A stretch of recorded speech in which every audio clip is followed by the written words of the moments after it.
Hello everyone स्वागत करुच्चे YouTube channel Odisha study आउरी।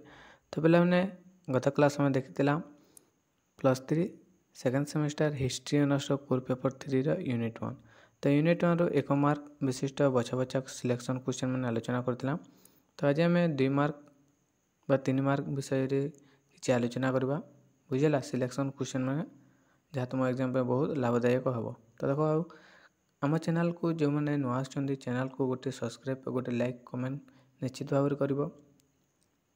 +3 second semester all classes होगी भिजिट कर देख सब क्लास मैंने हो बुझेगा। तो देख प्रथम प्रश्न रही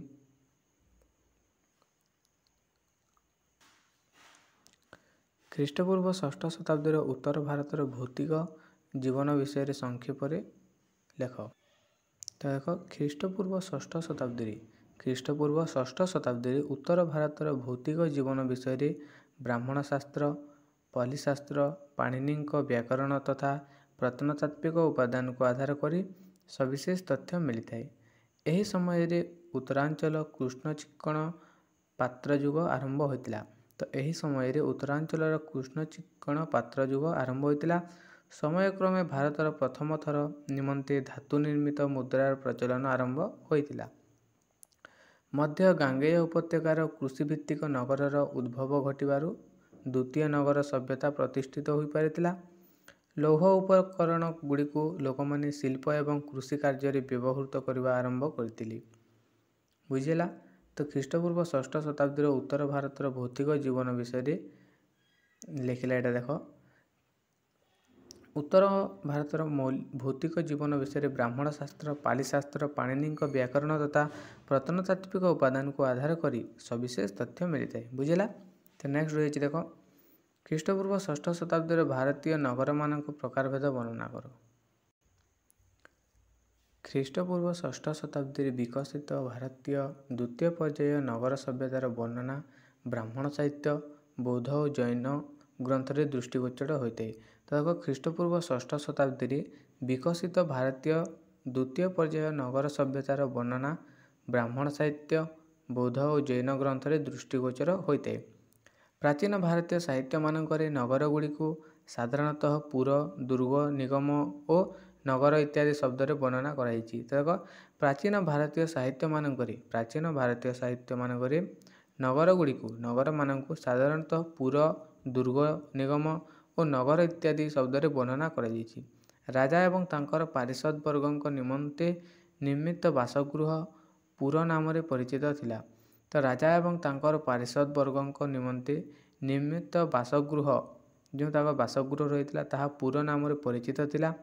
शासक मानकर राजधानी दुर्गीकरण को दुर्ग कहुला। तो शासक मानकर राजधानी दुर्गीकरण को दुर्ग कहुला। पाली साहित्य नगर को निगम रूपे वर्णना कराई। तो पाली साहित्य नगर को निगम रूपे वर्णना कराई। तत्कालीन साहित्य सहर निमंते नगर शब्द व्यवहार करा। प्राचीन भारतीय नगर गुड़िक राजा महाराजा मान द्वारा स्थापित होता प्रमाण मिले। तो प्राचीन भारतीय नगर गुड़िक राजा मान द्वारा स्थापित होता बोली प्रमाण मिलता है।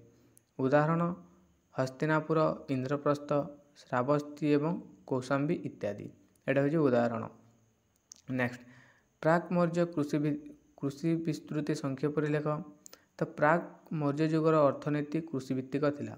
तो प्राग मौर्य युगर अर्थनीति हूँ कृषिभित्तिक थिला पिलाने। तत्कालीन अर्थनीति ग्राम्य उपर निर्भर करता।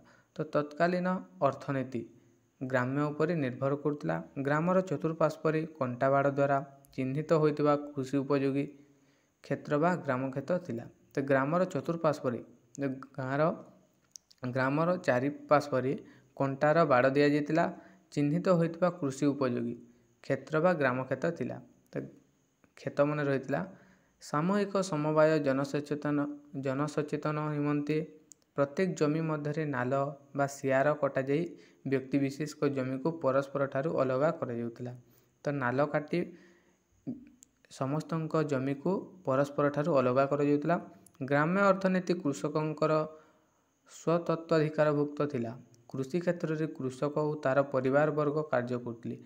तो कृषि क्षेत्र में कृषक और तार परिवार समस्ते कार्य करते। ଭୂମିହୀନ କୃଷକମାନେ ମଜୁରୀ ନେଇ କୃଷି କାର୍ଯ୍ୟରେ ନିୟୋଜିତ ଥିଲେ। ବୁଝିଲା? ତ ଜନପଦ ନିବେଶ କ'ଣ ଦେଖିବା। ହ୍ୱାଟ୍ ଇଜ୍ ଜନପଦ ନିବେଶ? ତ ପ୍ରାକ୍ ମୌର୍ଯ୍ୟ ଯୁଗରେ ଭାରତରେ ବିକାଶ ଲାଭ କରୁଥିବା ଯୋଜନାବଦ୍ଧ ଗ୍ରାମ ବସତି ଗୁଡ଼ିକୁ ଜନପଦ ନିବେଶ ଭାବରେ ଅଭିହିତ କରାଯାଉଥିଲା। ତ ଦେଖ ପିଲାମାନେ 1 ମାର୍କ କ୍ୱେଶ୍ଚନ୍ ପଡ଼ିବ। ପ୍ରାକ୍ ମୌର୍ଯ୍ୟ ଯୁଗରେ ଭାରତରେ ବିକାଶ ଲାଭ କରିଥିବା ଯୋଜନାବଦ୍ଧ ଗ୍ରାମ ବସତି ଗୁଡ଼ିକୁ ଜନପଦ ଭାବରେ ଅଭିହିତ କରାଯାଇଥିଲା। ତତ୍କାଳୀନ ଗ୍ରାମଗୁଡ଼ିକର ଏହି ବସତି ସ୍ଥାପନ ଯୋଜନା ରାଷ୍ଟ୍ର ନିମନ୍ତେ କର ଆଦାୟ କରିବା ପାଇଁ ଏକ ସୁସ୍ଥ ତଥା ସ୍ଥାୟୀ ଭିତ୍ତିଭୂମି ଥିଲା। ବୁଝିଲା? ଜନବସତି ଭାବରେ ଗ୍ରାମଗୁଡ଼ିକ ସାଧାରଣତଃ କେତେକ ବୈଶିଷ୍ଟ୍ୟ ବହନ କରୁଥିଲା। ସେଗୁଡ଼ିକ ହେଲା ବାସ୍ତୁ, ଦେବଗୃହ, ଚୈତ୍ୟ, ସେତୁବନ୍ଧ, ଶ୍ମଶାନ, ପତ୍ର, ଭିକ୍ଷାଗୃହ, ପ୍ରପା ଇତ୍ୟାଦି ରହିଅଛି। ଏଭଳି ଗ୍ରାମ ବସତିଗୁଡ଼ିକ ଜନପଦ ନିବେଶ ରୂପେ ପ୍ରତିଷ୍ଠିତ ଥିଲା। ନେକ୍ସଟ ରହିଛି ଦେଖ, ପ୍ରାଚୀନ ଭାରତର ପ୍ରମୁଖ ନଗର କେନ୍ଦ୍ରଗୁଡ଼ିକ ସମ୍ପର୍କରେ ଉଲ୍ଲେଖ କର। ତ ଏଇଟା ପିଲାମାନେ ଧ୍ୟାନ ଦିଅ, ମୋଷ୍ଟ ଇମ୍ପୋର୍ଟାଣ୍ଟ 2 ମାର୍କ କ୍ୱେଶ୍ଚନ୍, ହାତ ଛଡ଼ା କରନି। ତ ଦେଖ, ଖ୍ରୀଷ୍ଟପୂର୍ବ 6ଠ ଶତାବ୍ଦୀରୁ ଖ୍ରୀଷ୍ଟୀୟ 3ୟ ଶତାବ୍ଦୀ ମଧ୍ୟରେ ଉଭୟ ରାଜନୈତିକ କାର୍ଯ୍ୟକଳାପ ଏବଂ ବାଣିଜ୍ୟିକ କାର୍ଯ୍ୟାବଳୀର ଏକ ସମ୍ମିଶ୍ରିତ କେନ୍ଦ୍ର ଥିଲା ନଗର କେନ୍ଦ୍ର। ନଗରରେ ଶାସକ, ବଣିକ ଏବଂ ଧର୍ମପ୍ରଚାରକ ମାନେ ବସବାସ କରୁଥିଲେ। ବୌଦ୍ଧ ସାହିତ୍ୟରେ ତତ୍କାଳୀନ 6 ଗୋଟି ମହାନଗର ନାମ ଉଲ୍ଲେଖ କରାଯାଇଛି। ବୁଝିହେଲା? ଏହି ସମସ୍ତ ମହାନଗର ଗୁଡ଼ିକ ମଧ୍ୟ ଗାଙ୍ଗେୟ ଉପତ୍ୟକାରେ ଗଢ଼ି ଉଠିଥିଲା। ଚମ୍ପା, ରାଜଗୃହ, କାଶୀ, ଶ୍ରାବସ୍ତୀ, ସାକେତ ଏବଂ କୌଶାମ୍ବୀ ଆଦି ପ୍ରଧାନ ନଗର କେନ୍ଦ୍ର ରୂପେ ପ୍ରତିଷ୍ଠିତ ଥିଲା। ସମୟକ୍ରମେ ନଗରଗୁଡ଼ିକ ନିଜ ନିଜର ସଭା ହରାଇ ବସୁଥିଲେ। ନଗର କେନ୍ଦ୍ର ଗୁଡ଼ିକ ମହାରାଜାମାନଙ୍କ ଦ୍ୱାରା ସ୍ଥାପିତ ହୋଇଥିଲା। ବୁଝିଲା? ତ ନେକ୍ସଟ ରହିଛି ଷୋଡ଼ଶ ମହାଜନପଦ କହିଲେ କ'ଣ ବୁଝ। ତ ଖ୍ରୀଷ୍ଟପୂର୍ବ 6ଠ ଶତାବ୍ଦୀରେ ଭାରତ ଇତିହାସର ଗୁରୁତ୍ୱପୂର୍ଣ୍ଣ ସମୟ ରୂପେ ବିବେଚିତ ହୁଏ। ଏହି ଶତାବ୍ଦୀରୁ ଭାରତର ରାଜନୈତିକ ଇତିହାସର ଶୁଭ ଆରମ୍ଭ ଘଟିଛି।